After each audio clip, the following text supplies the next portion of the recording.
You see, John had the desire to be number one. James did too. They even had Mom in on the whole thing. You remember that, right? Who's number one? I'm number one. Jesus' plan was, hey, John, not number one, number two. Jesus had begun to prepare John for a secondary role, even before either he and Peter understood what the Lord had in mind. So we don't know exactly when all the other apostles got it all figured out and got the message, but it must have been very apparent what the Lord intended when he sent both Peter and John to prepare the Passover meal. They didn't all get to go.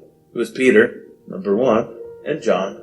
Other followers of Christ could also see this plan unfolded when Mary Magdalene discovered that the stone had been rolled away from the tomb and Jesus' body had gone missing. She ran quickly. Who did she go to find? Peter, number one, John, number two, and they reported somebody must have stolen Christ's body. Mary knew that these two men had a very special leadership role among all the apostles.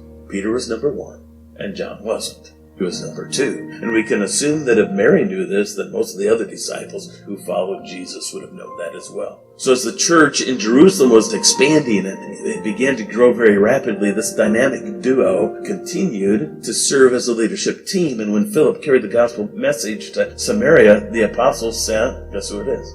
Number one, Peter. Number two, John, to help establish the new Christians in the faith. There was no question about who was the primary leader. It was Peter. And who the supporting cast was. It was John and the others. When the apostles finally understood who Jesus really was, when they finally began to understand why Jesus had come, when they finally began to get a clue as to what their role was supposed to be, they were no longer concerned about position and power. They no longer cared who was number one and who got to be in charge of this or that or the other thing. They began to practice what Jesus had taught them, that he who is greatest is going to be servant of all. John only had one goal in his mind. At the beginning, it was to be number one. But now his goal is to serve Jesus Christ and to build his kingdom.